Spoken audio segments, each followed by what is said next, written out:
Do you think ghosting is cowardly behavior? Definitely. I definitely think it is cowardly behavior. That's for your sanity. I'm going crazy for you. It depends on the situation. If you're trying to avoid danger, then that's totally fine.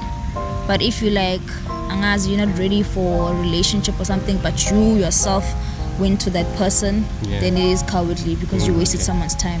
Ghosting, it depends on the interpretation you give to it. Yes, because some people they ghost without even knowing they have ghosted. Okay. Yes. Have you ever ghosted someone before? Definitely I have. Love.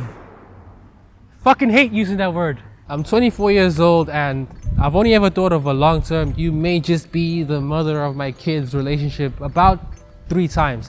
And I was only really ever hurt once, and all the other times were really just salt to the wound. I tried to materialize all those things into something beautiful, but it never worked. But when it comes to meaningless shit, fleeting lustful encounters, or girls that I simply just don't care about, to be frank, it's always there, it's always available. Meaningless may not be the word, but it's me, not you. I don't even get butterflies from a girl anymore. It's been ages since that shit happened, and to be honest, I don't think it'll ever happen in my life again. But lucky for me, I'm not a biatch. I'm the type of dude who, when facing any form of noticeable negative experience, falls into deep reflection that uncovers core aspects of myself and broader human nature in the process. And in this instance, part of that is exploring why people ghost. Have you ever ghosted someone? Rightfully. Yes. So every time you've ghosted someone, it's always been a rightful ghosting. Yes. Do you also say the same? I've never ghosted anyone. Have you ever been ghosted? Have I? Guys, ghosta mina. Yeah, absolutely. It happens. But you know, there's plenty of fish in the sea. You just move on to the next one, to the next one, to the next one, to the next one, to the next one. I've seen the text, but no. I'm just gonna reply after an hour, just so that I can come across as I don't know what. So you're too beautiful to be ghosted. Hey, now. Have you ever ghosted someone before? Yeah. Have you ever been ghosted? Yeah, I think so, yeah. So when you were ghosting that guy, what was the reason for you ghosting him, basically? Vilapa. Mina vilapa. Yeah, So you were like, nah, yeah. you weren't feeling him. Not that I wasn't feeling the guy. The issue is me, The basically. problem was you. Communication issues. Yeah, maybe. I was never the problem. No, I only ghost if you start being weird. Have you ever ghosted someone before? Relationship, Kali? Like in a relationship, yes. Someone asked me to show them my boobs on a video call. It's crazy. That's valid. Then ghost that guy. That's crazy. But they only love if there's money. But then also we have a problem with like both genders wanting to be princesses in the relationship. Now that's the problem. I am the ghost. You can see me. Don't I look like a ghost? You do look like a ghost.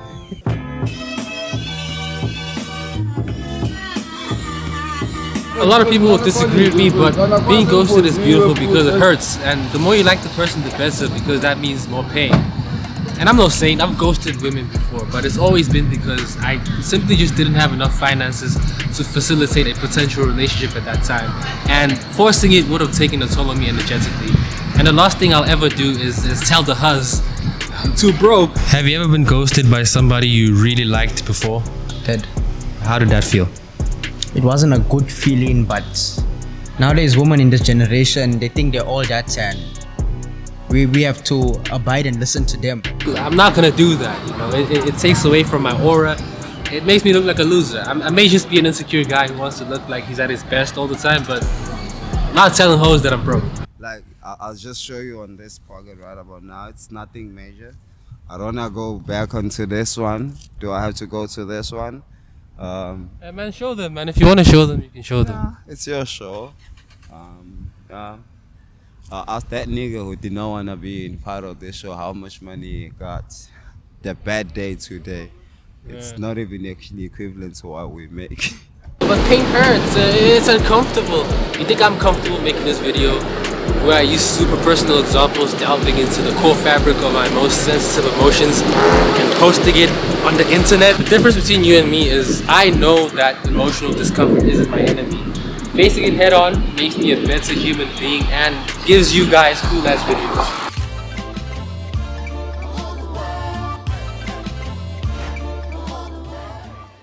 I'm not even gonna lie, man. At first, it really bothered me that the girls I liked never stuck around to cherish the great experiences I wanted to create. It felt like the universe was punishing me for any expression of genuine care towards women. Then I started becoming angry at myself for even caring about this happily ever after bullshit to a point where it could induce shame in me. All this negative energy kept building up over time, and I felt it entering my bloodstream in the form of a negative outlook on the possibility of a healthy, loving relationship. Sometimes I'd meet a girl who really likes me and is my type, but I'd self-sabotage the progression of the relationship to avoid taking the risk of elevating it once I felt myself starting to genuinely like her. The problem with that is self-sabotaging means there's a part of me that wants it but is too afraid of the prospect of disappointment that comes with pursuing it. And naturally, that cognitive dissonance started turning into bitterness. And that's when I started to step back and realize that any unchecked contempt that stems from a strong resistance to the currents of life breeds misery that seeks to expand its colony. I went into my marriage virgin, in the sense that I had slept with only one person before in my life, the woman that I then married. Right after I was engaged, my wife-to-be had an affair and told me about it just a short time before the wedding. That, in combination with the Puritan background, had a dramatic impact on me. And I am absolutely certain that a part of what lay behind the establishment of Playboy was a throwing off the chains of personal hurt and indignity, and simultaneous with that, a quest for some better way.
Mom, if you're watching this, I do not smoke. It was just a prop for the video. Life beat a lot of the sparkle out of my eyes, but I refuse to let it turn me into a bitter villain like Hugh Hefner and so many others who allowed the pain to become too personal.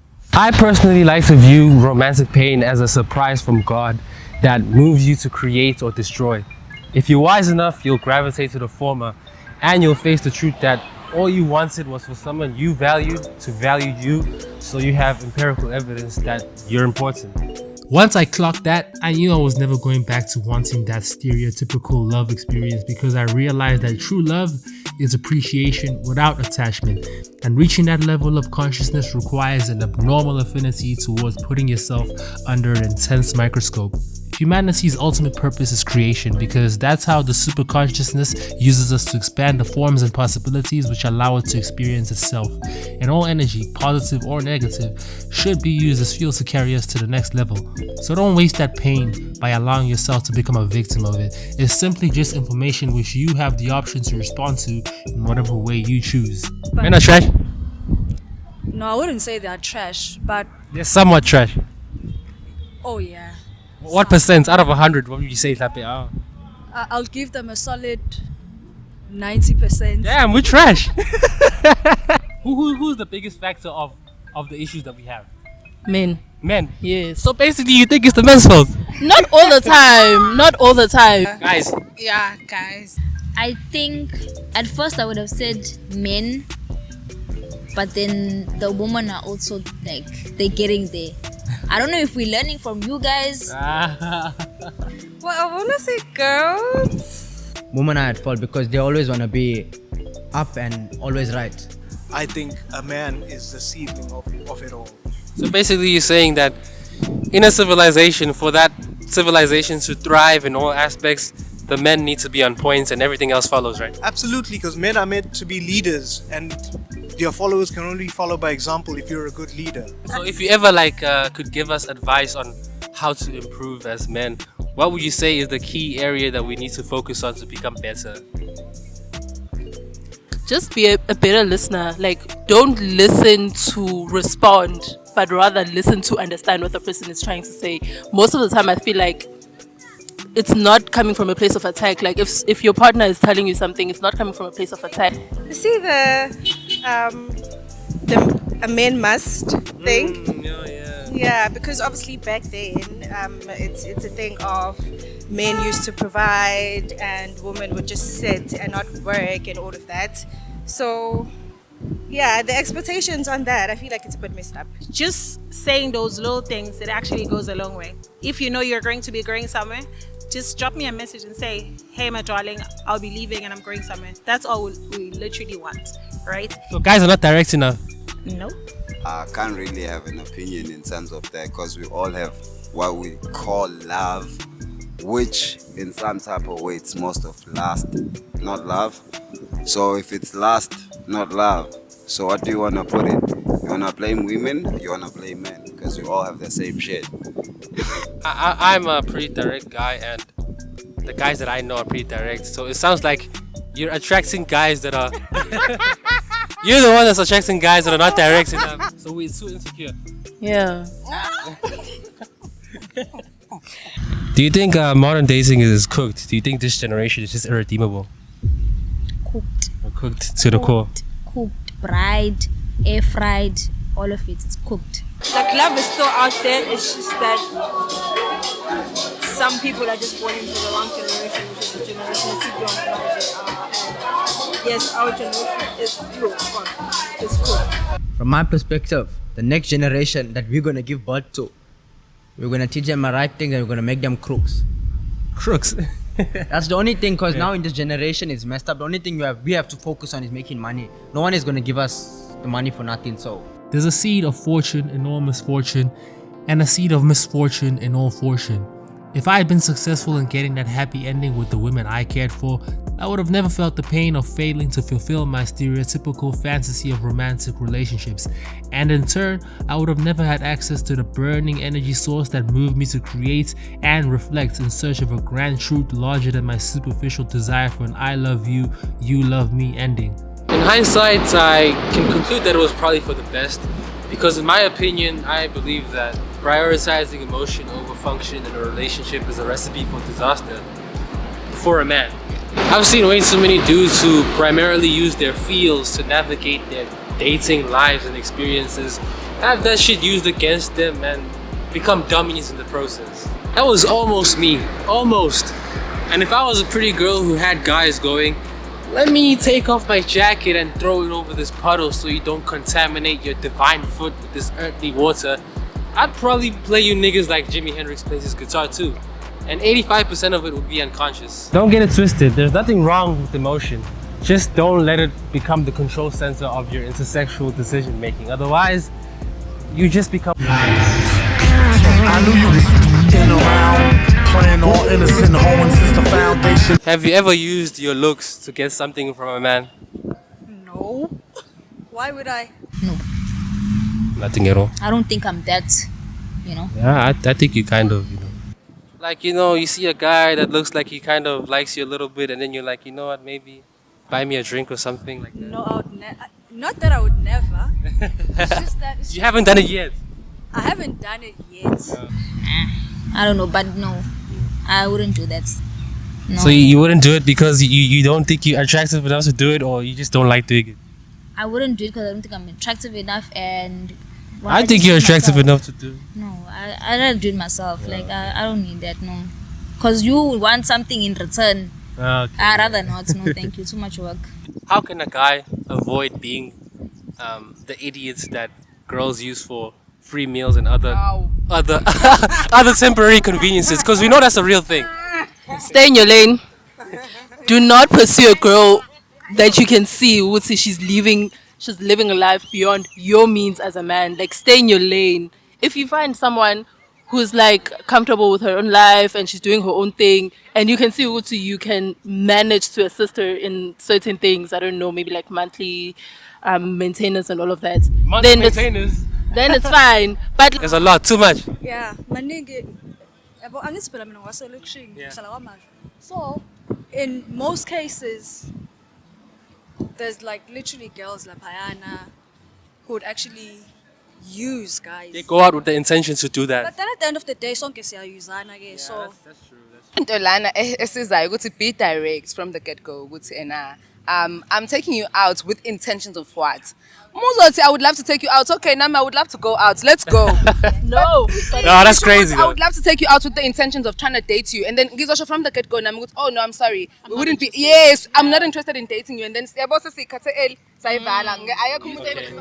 If you look deeply, you'll realize that life is always taking care of you. You're just stuck in the illusion of thinking pain equals bad and pleasure equals good. I firmly hold the sentiment that leading with intense love as a man leads you astray. Yet a part of me is still a little salty that I never really got the chance to fully get lost in the dopamine-fueled chaos before I came to my senses. But as I get older, I learn to appreciate my paradoxical nature. I even realize that it isn't paradoxical at all when I remove the labels my ego attaches to everything in a desperate attempt to keep its illusory identity alive. Everyone is blessed, but they're too stuck in duality to see how perfectly engineered the game of life actually is. The circumstances you perceive as downright terrible hold the secrets of developing your mind to a point where it's sophisticated enough to process and react to future life events in a way that'll produce the results you actually want. Yeah, getting ghosted sucks, but find a seed of fortune and water it with your tears. You're sure to grow something more beautiful and everlasting than anyone else could have ever given you. After all, it's all just energy, bro. And whoever understands this is on the path to a beautiful life.